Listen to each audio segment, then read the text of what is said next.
My mom, she was 16 when she had me. I was her first child. She tried. I think not so great mothers kind of run in the family. The first 8 years of my life were a lot of moving around to different family members, grandparents, great-grandparents. My great-grandpa got sick, and so it was into foster homes rather than family placement. I was a ward of the state for 12 years, 13 different foster homes.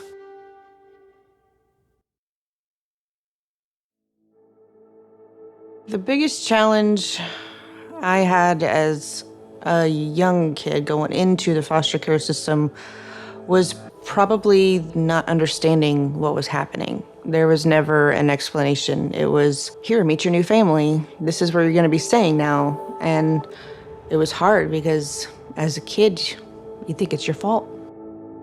When you're a foster kid, you have all these people that are around you. It's their job to be around you. You look at people from a very guarded point of view. You don't let your guard down. You can't. It's not safe to. When you do, you're destroyed. Emotionally, mentally, it's traumatizing.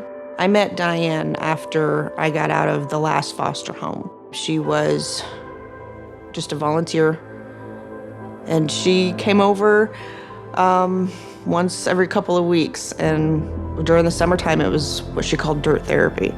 We had a flower garden up front, and we would just buy flowers and pick weeds and plant stuff, and then we would just talk. It became something I actually looked forward to, and it started with just feeling comfortable. When we're going through hard times, all of us, we lean on the people around us in our community.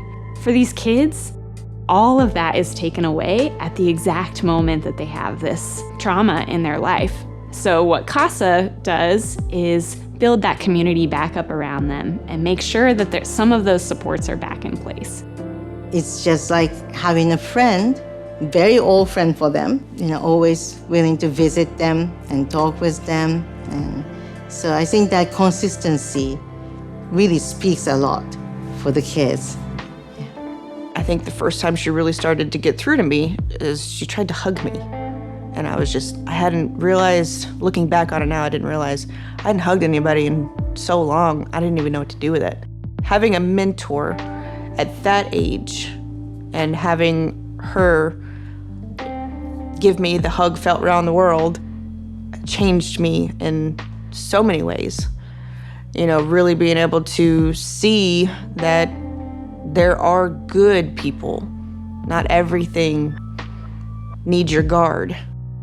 Part of being a CASA is having months and months of little conversations, of talking about things that 15-year-olds talk about, maybe nothing important, but that work leads up to that moment where they need to talk about something that matters. One of my kids was in a moment of crisis, and no other adults around her saw it.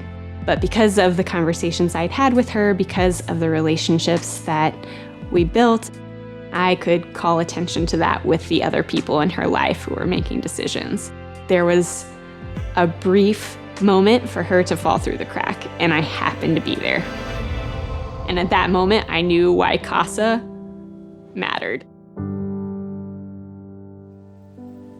I had parents who were my voice, and I had family who were my voice. Most of these kids don't have that luxury. So I am not naturally disposed to speaking up or advocating. But once you meet your kids and realize that you're now responsible for advocating for someone else, there is no choice but to speak up. How much I feel a little bit shy, embarrassed, or scared, it doesn't matter. Because for them, I need to be strong. I need to be bold. And my voice is not really my voice, but I'm using my voice for them. I see how many kids are out there that need someone to advocate for them, or just need someone to talk to, need someone to meet with, someone to be positive about. And somewhere in their little minds at this point, they know that I'm always there for them. I always get this comment from my friends that, oh, your kids are lucky to have you. And I always tell them that, no, I'm lucky to have them. because you never know what they can do to you. I found my own strengths that I never knew that I had. That's a really special gift that I was given. If it wasn't for Diane coming into my life when she did,